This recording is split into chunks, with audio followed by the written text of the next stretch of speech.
আজকে এখানে যারা বসে আছে আমার ভাইরা পঙ্গু হয়ে যুদ্ধ করছে, কার বিরুদ্ধে যুদ্ধ করেছে?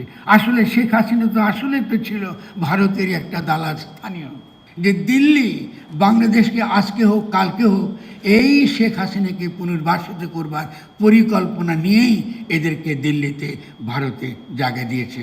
আমি বোধহয় সম্ভবত আমি যা দেখছি চতুর্দিকে, আমি আপনাদের সকলের চেয়ে বোধহয় বয়সের দিক থেকে আমি 69-এর গণঅভ্যুত্থান দেখেছি, ফলে আমি সে অভিজ্ঞতা আমার আছে। আমরা 71-এর মুক্তিযুদ্ধ করেছি, আমার ডান চোখ সে মুক্তিযুদ্ধে কিছু আমি দৃষ্টি হারিয়েছি, এখন একটু বয়সের কারণে বাম চোখ দৃষ্টি হারাচ্ছি। আমি ইতিহাসের একজন দ্রষ্টা হিসেবে আপনাদেরকে বলছি যে আমাদের কতগুলো জাতিগত বিভ্রান্তি আছে। এই বিভ্রান্তি খুব দ্রুতবেগে আমাদের কাটাতে হবে। আমাদের বুঝতে হবে যে বিশ্ব বদলে যাচ্ছে, খুব দ্রুতবেগে বদলাচ্ছে। আজকে দেখুন, ইউক্রেনের যুদ্ধ চলছে দীর্ঘকাল ধরে এবং সমস্ত ভূরাজনৈতিক বিন্যাসটা বদলাচ্ছে এবং একই সঙ্গে সঙ্গে উপমহাদেশের বিন্যাস বদলাচ্ছে। আজকে চীন আমাদের চোখের সামনে কিন্তু দাঁড়িয়ে গেল এত বড় শক্তিশালী একটা রাষ্ট্র হিসেবে।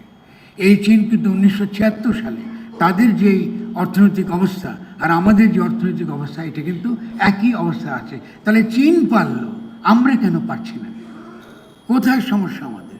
আমাদের সমস্যা হচ্ছে এই যে আমরা এখনো পর্যন্ত রাষ্ট্র কাকে বলে, সরকার কাকে বলে, সৈনিক কাকে বলে, নাগরিক কাকে বলে, এই বিষয়গুলো সম্পর্কে আমাদের ধারণা অত্যন্ত অস্পষ্ট। যে কারণে এর আগে আমরা দেখেছি শেখ হাসিনার আমলে সবসময় জনগণকে সৈনিকদের বিরুদ্ধে ব্যবহার করা হতো এবং সৈনিকদের আবার জনগণের বিরুদ্ধে ব্যবহার করা হতো। আজকে আমাদের প্রথম সকলের প্রতিশ্রুতি নেওয়া দরকার যে এই পুরনো পদ্ধতি, যেখানে ফ্যাসিস্ট শক্তি ব্যবহার করে সৈনিকদের ধনীদের পাহারাদার হিসেবে, লুটেরা মাফিয়াদের পাহারাদার হিসেবে, এই অবস্থা থেকে আমাদের বেরিয়ে আসতে হবে। আমাদের জানাতে হবে আমাদের সৈনিকরা জনগণের পাহারাদার। আমাদের জনগণকে বুঝতে হবে সৈনিকরা আমারই ভাই, সৈনিকরা আমারই ভাই, আমারই সন্তান। এবং এই মৈত্রীর ভিত্তিতে যদি আমরা দাঁড়াতে না পারি দ্রুত, তাহলে আমাদের সামনে অত্যন্ত দ্রুতবেগে অনেক বড় ধরনের বিপদ ধেয়ে আসছে। সৈনিক মাত্রই সে সবসময় আরেকজন অস্ত্রধারীর বিরুদ্ধে লড়াই করে, কখনো নিরস্ত্র মানুষের বিরুদ্ধে সে বন্দুক ধরে না।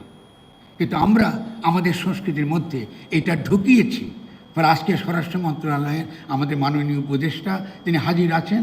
আমি বিনয়ের সঙ্গে বলবো, অতি দ্রুত আপনারা র্যাবকে বিলুপ্ত করেন, নাম্বার 1, এবং অতি দ্রুত আপনারা এই বিজিবিকে অতি দ্রুত আমাদের ডিফেন্স ফোর্স আকারে, আমাদের প্রথম ফার্স্ট লাইন অফ ডিফেন্স আকারে তাদেরকে গড়ে তুলুন। তারা সৈনিক, তারাই আমাদেরকে রক্ষা করবে। সৈনিকের মর্যাদা যে জাতি বুঝতে পারে না, কথায় কথায় সৈনিককে নিন্দা করে, এই জাতি কখনো বড় কিছু হতে পারবে না। পৃথিবীতে কোনো রাষ্ট্র গঠিত হয় নাই, পৃথিবীতে কোনো বড় বড় জাতি কখনো বড় জাতিতে বৃহত্তর সভ্যতার ক্ষেত্রে বৃহত্তর অবদান রাখতে পারেন নাই যারা গোলামের বাচ্চা হয়ে জন্মগ্রহণ করে। ফলে সৈনিকতা অত্যন্ত গর্বের বিষয়।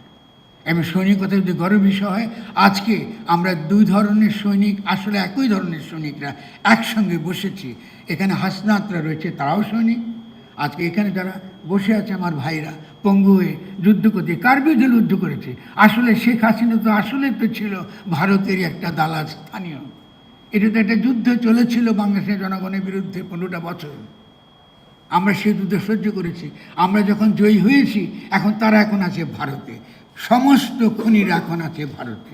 তারা বাংলাদেশে যারা এখন নেতৃত্বে রয়েছেন, রাষ্ট্র পরিচালনা করছেন, তাদের এই ন্যূনতম কাণ্ডজ্ঞানটুকু আমরা আশা করি যে দিল্লি বাংলাদেশকে আজকে হোক কালকে হোক এই শেখ হাসিনাকে পুনর্বাসিত করবার পরিকল্পনা নিয়েই এদেরকে দিল্লিতে ভারতে জায়গা দিয়েছে, যাদের বিরুদ্ধে খুনের অভিযোগ রয়েছে।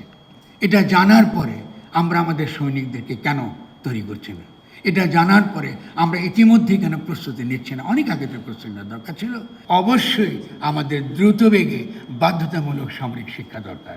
আমরা এখানে 17 কোটি সৈনিক, আমাদের সৈনিকেরাই সে প্রশিক্ষণ দেবেন তরুণদের। সেই হাসনাত আবদুল্লাহ বলি যে আরও লক্ষ লক্ষ হাজার হাজার যেসব সৈনিকরা আমরা নাগরিকরা আছি আমাদের দেশকে রক্ষা করার জন্য, আজকে ভারতের এই নির্লজ্জ এই যে তার আস্ফালন, এই আস্ফালনের উপযুক্ত উত্তর দেওয়ার জন্য অবিলম্বে আমাদেরকে প্রতিটি নাগরিককে সামরিক প্রশিক্ষণ দরকার।